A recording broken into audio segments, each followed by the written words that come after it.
नमस्कार, जय हिंद। आप सभी का स्वागत है एक बार फिर से आपके अपने चैनल फार्मेसी पॉइंट में। तो बहुत सारे क्वेश्चंस आ रहे हैं, बहुत सारे कमेंट आ रहे हैं।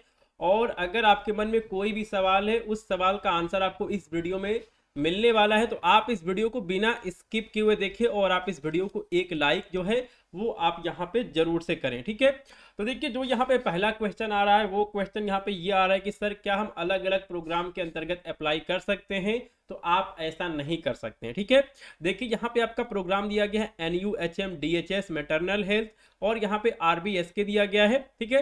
तो देखिए, आप इसके अंतर्गत केवल एक ही प्रोग्राम के लिए आप यहाँ पे अप्लाई कर सकते हैं। और अभी तक जिन भी स्टूडेंट ने अप्लाई किया है उन्होंने यहाँ पे NUHM के अंतर्गत अप्लाई किया, यानी कि नेशनल अर्बन हेल्थ मिशन। तो देखिए, आपको यहाँ पर एक बात का ध्यान रखना है कि आपको अलग अलग प्रोग्राम के तहत आपको यहाँ पे अप्लाई करना चाहिए। सभी स्टूडेंट NUHM के लिए अप्लाई ना करें, अलग अलग जो स्टूडेंट हैं वो अलग अलग प्रोग्राम के लिए अप्लाई करें, वो ज़्यादा बेहतर रहेगा, ठीक है। तो देखिए, जो आपका यहाँ पे NUHM है इसके अंदर केवल आपका 209 पोस्ट है। उसके बाद DHS की बात करें तो इसमें फार्मासिस्ट का 46 पोस्ट है।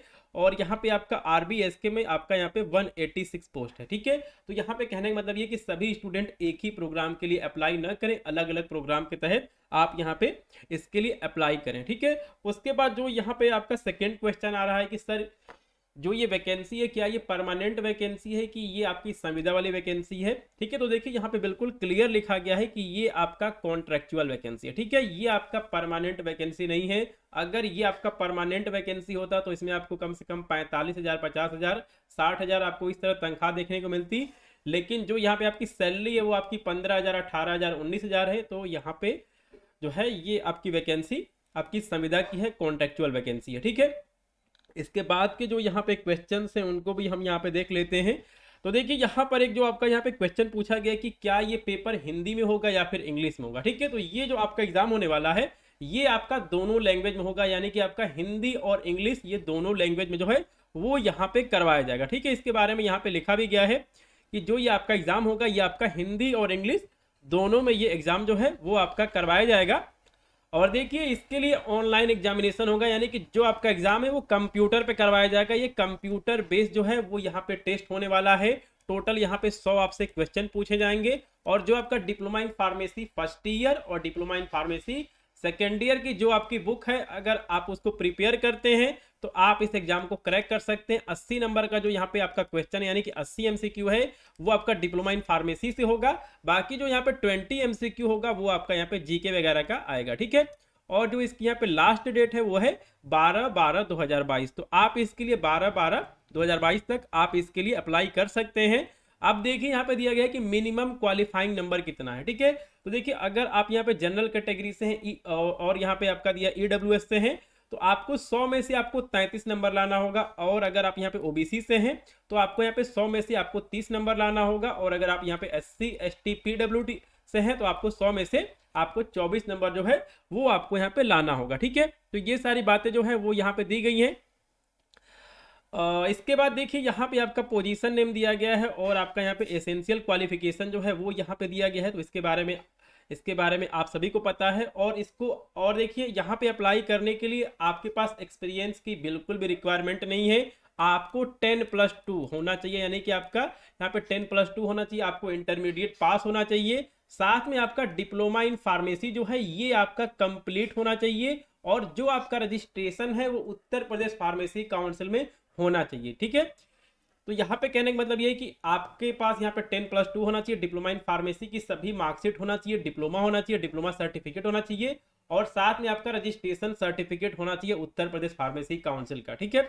तो आपको यहाँ पे कहने का मतलब ये कि अगर आप रजिस्टर्ड फार्मासिस्ट हैं, आपका registration Uttar Pradesh pharmacy council में है, तभी आप इसके लिए अप्लाई कर सकते हैं, ठीक है। अब देखिए, यहाँ पर मेरे पास एक यहाँ पर क्वेश्चन आया था कि क्या सर ऐसे स्टूडेंट जिन्होंने कि बी फॉर्म किया हुआ है क्या वो इसके लिए अप्लाई कर सकते हैं? तो देखिए, यहाँ पे क्या लिखा गया है कि यहाँ पे लिखा गया कि intermediate with diploma in pharmacy degree in pharmacy, अगर आपने बी फॉर्म किया हुआ है फिर भी आप इसके लिए अप्लाई कर सकते हैं। इसके लिए बी फॉर्म वाले जो स्टूडेंट हैं वो भी यहाँ पे अप्लाई कर सकते हैं, ठीक है। यहाँ पे बी फॉर्म वाले जो स्टूडेंट है वो भी यहाँ पे अप्लाई कर सकते हैं, क्योंकि यहाँ पे डिग्री लिखा है। तो ये एक अच्छी बात है कि बी फॉर्म वाले भी जो हैं वो यहाँ पे अप्लाई कर सकते हैं, ठीक है।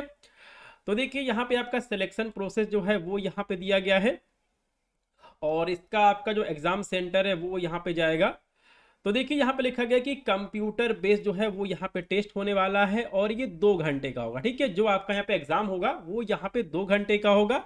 और जो आपका यहाँ पे क्वेश्चन पेपर है उसमें 2 सेक्शन होंगे। पहला होगा सेक्शन ए जो कि यहाँ पे 80 नंबर का होगा, और यहाँ पे जो आपका यहाँ पे सेक्शन 2 है ये आपका 20 नंबर का होगा। ठीक है, अब देखिए यहाँ पे जो है टोटल आपसे यहाँ पे 100 मल्टीपल चॉइस क्वेश्चन जो है वो पूछे जाएंगे। एक क्वेश्चन जो है वो यहाँ पे 1 नंबर का रहेगा, और कोई भी नेगेटिव मार्किंग जो है वो यहाँ पे नहीं होने वाली है। ठीक है, उसके बाद यहाँ पे लिखा गया है कि question paper shall be set in bilingual language, यानी कि जो आपका एग्जाम करवाया जाएगा वो इंग्लिश और हिंदी दोनों में जो है वो यहाँ पे करवाया जाएगा। ठीक है, तो जो भी यहाँ पे क्वेश्चंस हैं आपके वो बिल्कुल क्लियर हो रहे हैं, और जो भी आपके क्लासमेट्स हैं, फ्रेंड्स हैं, आप उनके साथ इस वीडियो को जरूर से शेयर कर दें।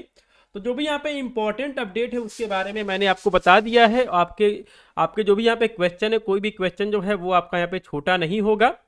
और अगर फिर भी अगर आपका कोई क्वेश्चन अगर यहाँ पे छूट गया है तो आप इसको कमेंट बॉक्स में कमेंट कर सकते हैं। तो सभी बातें यहाँ पे लिखी गई है। अब देखिए यहाँ पर एक और बात है कि अगर आप यहाँ पे ओबीसी से हैं, एससी से हैं, एसटी से हैं और ईडब्ल्यूएस से हैं, ठीक है, तो जो आप यहाँ पे कास्ट सर्टिफिकेट लगाने वाले हैं वो आपका 1/4/2022 से पहले का नहीं होना चाहिए। ठीक है, यह आपका 1 अप्रैल 2022 के बाद का होना चाहिए।